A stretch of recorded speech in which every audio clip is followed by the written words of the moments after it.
Detachment is not indifference, it is inner freedom. When people first encounter the Stoic ideal of detachment, they often mistake it for coldness, a kind of emotional withdrawal or refusal to care. But detachment, as the Stoics saw it, is not about apathy or indifference. It is about freedom, the freedom to remain inwardly at peace, no matter what happens on the outside. Epictetus, one of the great voices of Stoicism, reminded us it is not things themselves that disturb us, but our judgments about them. This simple sentence opens a profound door. It tells us that suffering does not come from what happens, but from the meanings we attach to what happens. And if we are the ones attaching those meanings, then we also have the power to release them. Detachment then begins in the mind. It is not about walking away from life, but about walking through life without letting it bind you. The Stoic does not reject the world, he simply refuses to be enslaved by it. Imagine holding a fragile glass. If you clutch it too tightly, you risk breaking it. If you're too afraid of losing it, you never enjoy it. But if you can hold it gently, appreciating it while knowing it may shatter, that is the Stoic way. To love, to act, to care, but always with the quiet awareness that nothing truly belongs to us except our own mind. This mindset is not easy, especially in a world that tells us to grasp tightly, to define ourselves by possessions, relationships, status, and success. But the Stoic recognizes that these things, though they may appear stable, are always changing. To attach our peace to them is to hand over our inner freedom to chance. Detachment is not the absence of feeling, it is the presence of clarity. The Stoic feels deeply, but chooses not to be ruled by those feelings. He experiences the joy of success without being inflated by it, and the sting of failure without being broken by it. He loves people not with neediness, but with grace, knowing they are fellow travelers, not possessions. Marcus Aurelius, emperor and philosopher, lived with unimaginable power at his fingertips, yet he wrote constantly about letting go.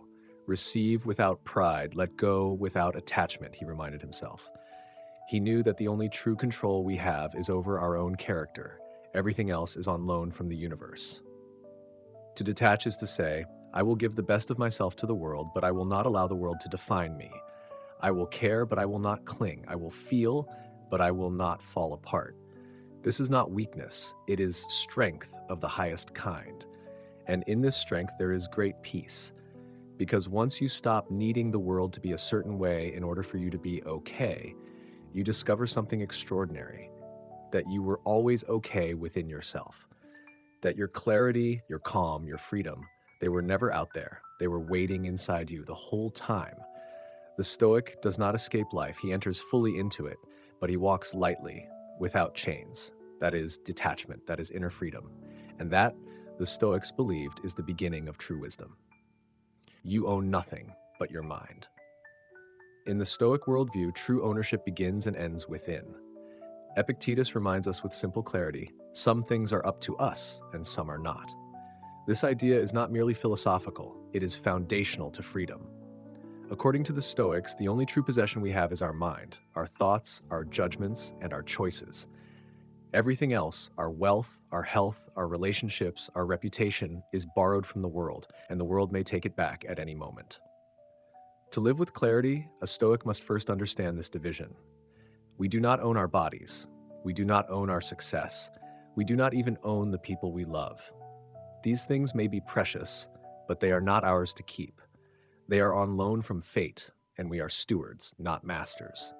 The moment we believe otherwise, we plant the seed of suffering.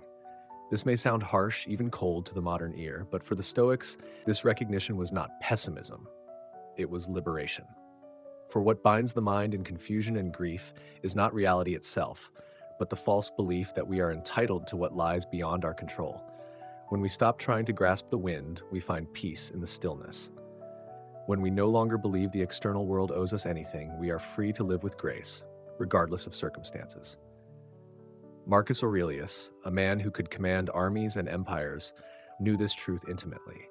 In his meditations, he often reminded himself that fame, power, and even life itself were fleeting. He wrote not to the world, but to himself, as a man in constant dialogue with impermanence. His journals show us a man who did not cling, not because he lacked feeling, but because he understood what he truly possessed, his reason, his will, and his values. Epictetus went further. Born into slavery and later crippled, he had little reason to feel fortunate by external standards. Yet he insisted, "I am free, for I know what is mine and what is not." His physical condition, his social status, these were not his in the Stoic sense. What was truly his was how he chose to interpret those conditions, and in this he remained untouchable. To practice Stoic detachment is not to withdraw from life. It is to move through life without being enslaved by it. A Stoic may own a home, but he does not believe the home defines him. He may love deeply, but he does not cling in fear of loss. He may succeed in his career, but he does not let success dictate his self-worth. In all things he remembers, "This is not mine. It is a gift. I may use it well, but I may not keep it." This mindset creates not apathy, but clarity. The mind is no longer clouded by the anxiety of losing what was never ours. It is no longer driven by the endless hunger for more praise, more wealth, more control. Instead, it becomes light, present, and focused on what matters, cultivating virtue, responding with wisdom, and living in harmony with nature. In a world obsessed with possession, owning more, achieving more, being seen as more, the Stoic quietly detaches, not out of disdain, but out of understanding. The less he is owned by what he holds, the freer he becomes. And in this freedom, he discovers the essence of tranquility. Nothing can be taken from him that he has not already released in his heart. To truly own your mind is to know what it is for. It is not a tool for obsession, for clinging, for craving. It is the seat of reason, the guardian of perspective, the temple of your character. When everything else slips through your fingers, as it eventually will, what remains is how you see the world, how you respond, and who you choose to be. That is what you own. That is your true wealth. Letting go of the outcome, focusing on the virtue. "You have power over your mind, not outside events," wrote Marcus Aurelius. This single line captures the heart of Stoic detachment. At its core, Stoicism teaches that our duty is to act with virtue, not to guarantee outcomes. For a Stoic, success is not measured by results, but by the integrity of the process. In our modern world, so much anxiety stems from our fixation on outcomes. We act with one eye on the result. Will I be rewarded? Will others approve? Will things go the way I want? But the Stoic perspective gently redirects us inward. It asks, did I act with wisdom, with justice, with courage, with self-control? These are the true metrics of a good life. Marcus Aurelius, emperor of Rome and philosopher king, faced enormous pressures to deliver results, on the battlefield, in politics, in the court of public opinion. Yet in Meditations, we see a man constantly reminding himself to focus on what is within his control, his thoughts, his principles, his actions. He knew that even the most virtuous decision could lead to undesirable outcomes, and that even a wise plan could end in failure. But for a Stoic, that does not invalidate the virtue of the act. Epictetus made this distinction crystal clear. Do not seek for things to happen the way you want them to. Rather, wish that what happens happen the way it happens. Then you will be happy. This is not passive surrender. It is radical clarity. It means trusting that your role is not to command the universe, but to live honorably within it. What comes, comes. What stays, stays. But what you bring to each moment, your character, your discipline, your honesty, this is yours to shape. To let go of outcomes is not to become indifferent. It is to become free. When your peace depends on external success, you are always at the mercy of chance.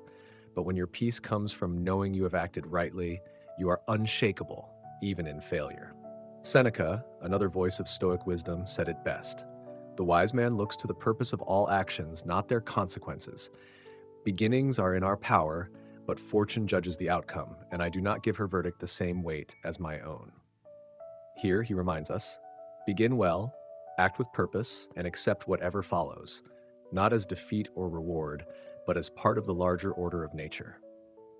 This is not an easy mindset to adopt. We live in a world that prizes results. We are praised for winning, not for being good. We are rewarded for outcomes, not for intentions. But the Stoic path asks us to live above the noise of public opinion and to honor a quieter, more enduring standard, virtue. In doing so, we find a steadiness that outlasts praise and survives failure. When you act from virtue, when you choose kindness over retaliation, truth over convenience, effort over laziness, you are already living well, regardless of what happens next. The applause may never come, The reward may go to someone else. The outcome may not reflect your effort, but your soul remains intact. And this, to a Stoic, is the highest form of victory. By detaching from results, the Stoic does not become careless. He becomes calm.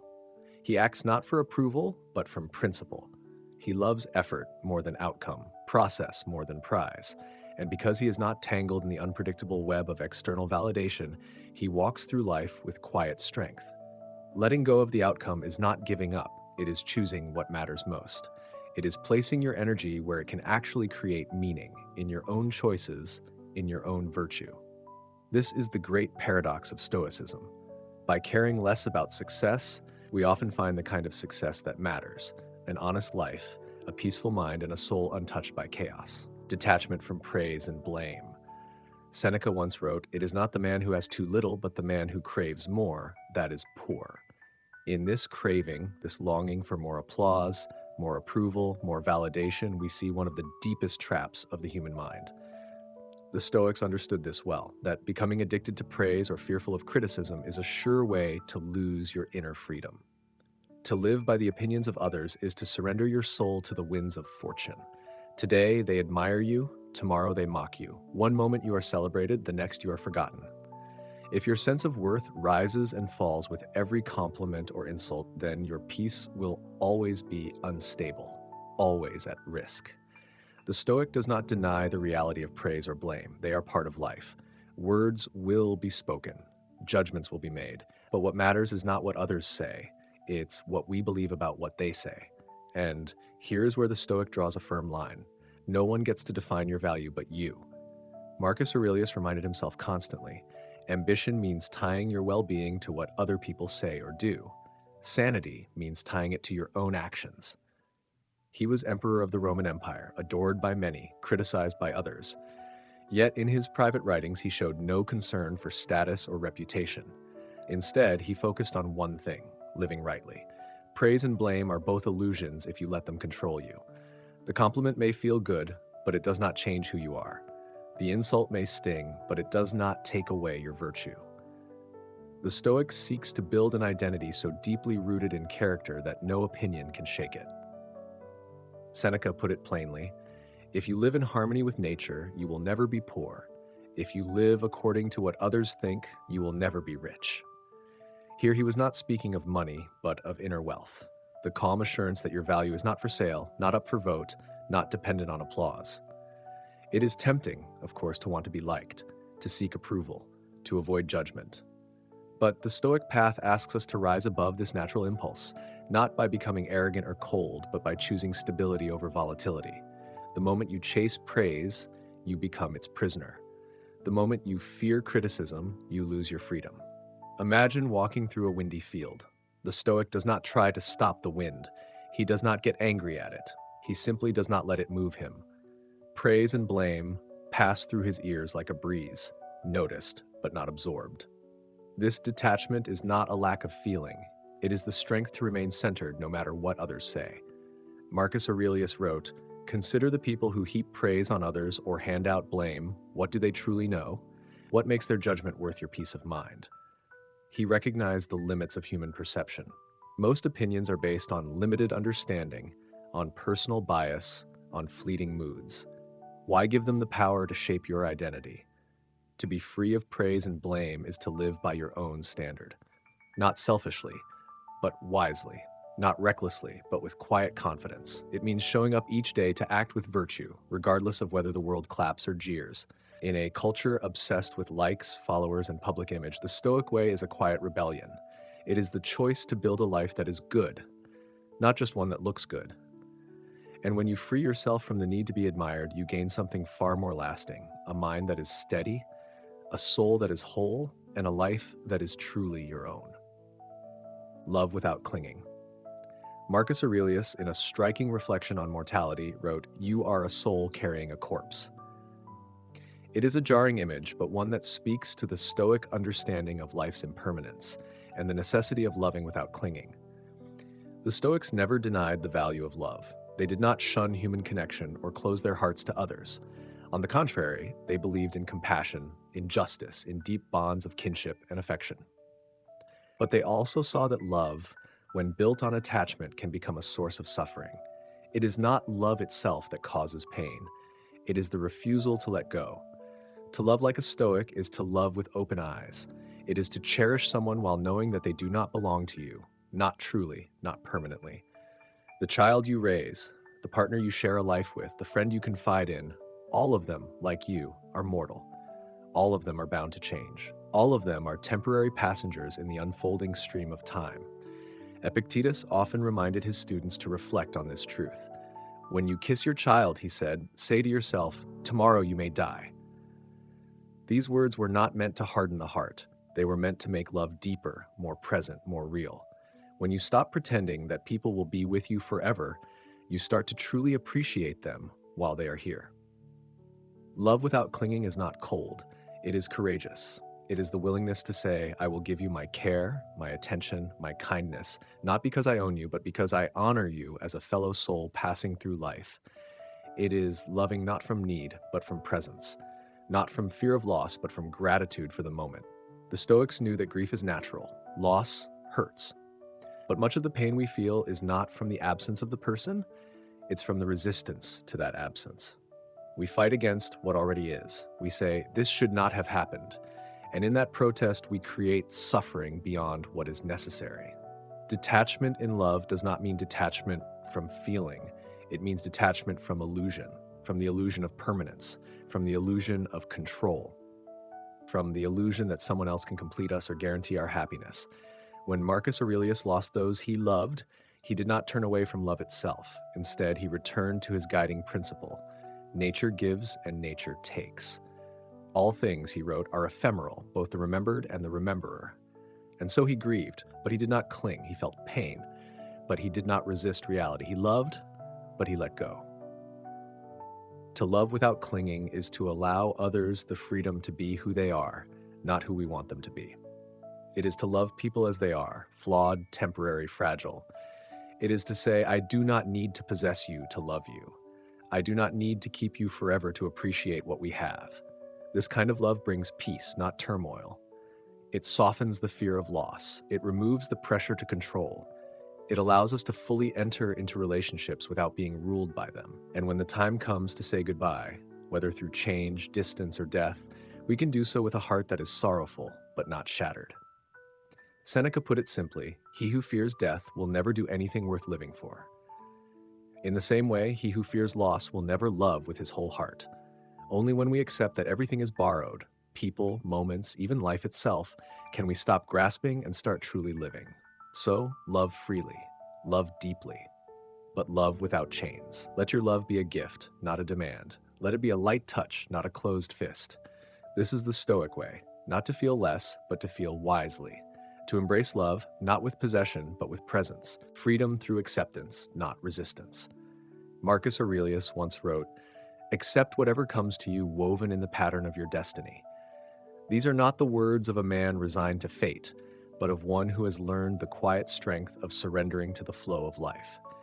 To the Stoics, true freedom does not come from domination or control. It comes from acceptance, and not passive acceptance, but the active, courageous willingness to meet life as it is. The Stoic does not resist the nature of things. He does not fight the tide. He does not curse the wind. He learns instead to set his sails and move with it. This is the paradox of detachment. The less you try to control what is not yours to command, the freer you become. When we insist that life must go our way, we enter into a battle we cannot win. We demand that the universe bend to our desires. We protest what has already happened. We try to rewrite reality with our frustration, and in doing so, we give it power over us. Epictetus reminded his students that pain is not in the event itself, it's in our resistance to it. It is not things themselves that disturb us, he said, but our judgments about them. Loss is painful, but we make it worse by saying, this should not have happened. Failure stings, but it becomes unbearable when we believe, I was supposed to succeed. The Stoic way is not to pretend that suffering does not exist. It is to understand where suffering truly comes from and to choose a different path. Acceptance is not apathy. It is not giving up. It is not retreat. It is clarity. It is strength. It is the calm, steady gaze that looks at reality and says, I will not make war with this moment. When Marcus spoke of destiny, he did not mean blind fatalism. He meant nature, the natural course of things. Birth and death, change and impermanence, gain and loss, all are part of the pattern we move within. We are not outside of nature, we are expressions of it. To resist it is to resist ourselves, and so the Stoic chooses alignment, not passivity, but harmony, not avoidance, but participation. He acts with integrity, does what he can, fulfills his role, but lets go of the illusion that everything must be in his control. There is deep dignity in this stance. It is the dignity of the sailor who cannot control the storm, but who keeps his hands steady on the wheel. It is the dignity of the tree that bends with the wind, and so does not break. It is the dignity of the mind that does not collapse under the weight of "why me," but instead rises with the strength of "so be it." This is the freedom Stoicism offers. Not freedom from difficulty, but freedom within difficulty. Not freedom from loss, but freedom from being destroyed by loss. Not freedom from emotion, but freedom from being enslaved by it. Seneca once said, "A wise man is content with his lot, whatever it may be, without wishing for what he has not." This is the kind of freedom that cannot be taken away because it is rooted not in circumstances, but in perspective, in how we see, in how we respond. To let go is not to abandon effort, it is to abandon resistance. It is to say, I will do what I can with what I have in this moment, and let the rest unfold as it will. It is not indifference, it is trust. A quiet trust that nature is not your enemy, that life does not owe you anything, and that peace is found not in control, but in communion. In the end, acceptance is not a passive state. It is an active power. It is the wisdom to stop fighting what is, and the courage to live fully with what remains. And when we let go of resistance, we step into something greater than comfort. We step into inner freedom, the highest detachment, letting go of life itself. Among all forms of detachment, the most profound is the one the Stoics held closest to their hearts. Memento mori, remember that you will die. Far from being a morbid thought, this was, to them, the gateway to true freedom. Marcus Aurelius wrote with unwavering clarity, "You could leave life right now. Let that determine what you do and say and think." This was not a call to despair. It was an invitation to live with urgency, with clarity, with purpose. To let go not only of possessions, praise, and expectations, but of life itself. To the Stoics, the fear of death is the root of many unnecessary attachments. It is what drives our clinging, our desperate attempts to control the uncontrollable, to preserve what is impermanent. We fear loss because we have not yet accepted the inevitable. We fear endings because we believe they rob life of meaning. But the Stoics saw it differently. Death to them was a natural process, neither good nor bad, simply part of the rhythm of nature. It is not an interruption of life, but the completion of it. And once we embrace that truth, we begin to loosen our grip on everything that holds us hostage. Ambition, resentment, greed, vanity, even time itself. Epictetus reminds us, death is nothing dreadful, for it is only the absence of life. And in that absence, we are not diminished, we are released. Released from the illusion that we are owed more time, more recognition, more outcomes. Released from the illusion that we are the masters of our fate. To let go of life itself is not to reject it, it is to honor it. To see each moment not as a possession, but as a gift. To live not in dread of the final hour, but in reverence for the one you're living now. And so, when Marcus writes his meditations at the break of dawn, he is not seeking immortality, he is seeking presence. When he urges himself to rise and fulfill his duties, he is not running from death, he is walking alongside it as a companion, not an enemy. This is the highest form of detachment, to walk through life with open hands, to love without clinging, to work without obsession, to speak without fear, to live without the illusion of permanence, because only when you have let go of everything, even life, can you be fully alive. Only then does your attention sharpen, your values clarify, your love deepens, the fear that once clouded your thoughts begins to lift, and what remains is a steady calm, a soul no longer bound by time but guided by wisdom. The Stoic does not chase immortality, he seeks integrity. He does not ask for more years, he asks to live this one well. He does not pretend he is invincible, he accepts that he is vulnerable and that acceptance becomes his strength. And so we return to the heart of Stoic detachment, not the rejection of life, but the refusal to be ruled by fear. not an escape from the world, but a clear-eyed engagement with it, to die each day to what does not matter and to awaken each morning to what does. Letting go of life is not the end of living, it is the beginning of living freely. In this highest form of detachment, we find the essence of Stoicism, not coldness, not withdrawal, but a deep and tender awareness of the present. The art of letting go becomes the art of truly being, not grasping, not resisting, just fully alive.